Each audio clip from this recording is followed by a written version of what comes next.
Siyempre, padayon talang aton pagkukuno-kuno. Ara ka namin, kaya sang akong pagkaon kay wala na ko isang rice. Naka-adjust sa gidang lawas ko. Thank you, Lord. Di nyo ako maluto. Tanyo. Hello, good morning. Pakulo na po tayo ng water dyan. Ilagay na natin yung ating mga ricado, sibuyas at kamatis, no? Kasi magluluto tayo ng ginataang langka. Oh, sarap. Ito yung ating langka na frozen. At syempre, lagyan natin yung mamaya ng mga gulay. Okay? For today's menu, ayan, may pechay tayo. May isda for protein. Our pasayan. And tinuktok nga langka ang frozen. Syempre ang aton kulitis at ang aking gata. Yan. Ang aton nga langka, ibutang na natin siya sa aton gipabukalan nga water. Ayan, may mga ricados. Samantala gapabukal tas ang aton langka, maprito tas ang aton inog subak. Olive oil, syempre, para healthy kag safe. Kagang aton nga isda nga naasinan na. Ito na natin. Yan.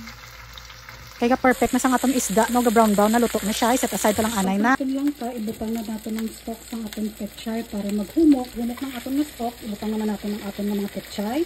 And of course, our kulitis. Harap. Paghalo-haloan pa lang. Para mabutang na natin ang aton na mananam na gata. Ibubuo na natin ang 1 cup gata. Ayan. Frozen. Pero fresh na siya. Para sa atong gata, ibutang na naman natin ang aton na pasayan.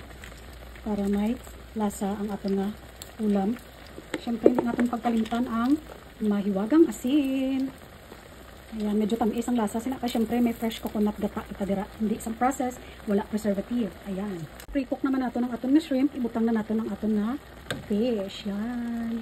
Let's go! Kainan na! Perfect. It's ang ako na sudan. Hindi mo kailangan nga magtipid sa sarili mo. Kaya may sakit ka na, may bawal ka na sa mga cholesterol, kaon sa mga seafoods nga na, ay ako pa gusto ko ya. Kaya man, amo na ang fuel, kaya wala ka nagadepende sa carbohydrates. Amo na ang mga ginakaon mo nga mga healthy fats, mga seafoods, amo na maghatag sa imo sang energy, i-burn mo adlaw. And charot!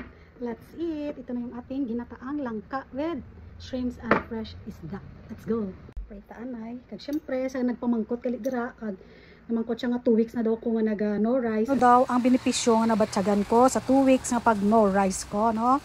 Sige, chika ta. Batyagan sa 2 weeks nga nadula ang migraine ko, hindi man na siya instant, pero nabalaan nyo man nga na migraine ko last time kag na anxiety dahil sa linog sa Cebu. Nadula. Umuok ang tulog ko. Wala na ko mga cravings, like mga dati mahilig ko magkaon sa mga tsokolate da.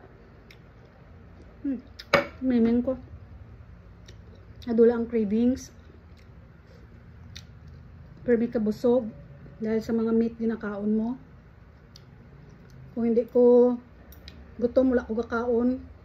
Kung feeling busog, wala lang. Kung gutom, makaon ko. Pero wala na ko gapagabigid. Nagnubo ang ako ng kilo. Muok ang tulog. Wala cravings. Dula ang migraine. Pero amat-amat na siya, hindi na biglaan nga siya kapag tungko. Madula na tanan. Kaya syempre, consult mo sa doktor nyo. Mas nami pagig kung ga-practice siya sang low carb. Para perfect good. Ano siya? Sige. Let's eat. Padayon ako din sa pagkaon ha. Namit kaya. Kapag gusto ko kain seafoods. Syempre, kung low carb, doctor na siya, mag-guide niya gid kasang insakto. Matagaan niya kasang tama meal plan, kag kung ano pa da nga mga ginabatsyag mo, ma-address niya.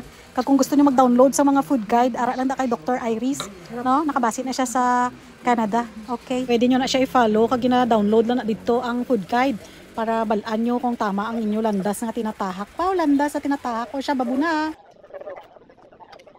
Bye.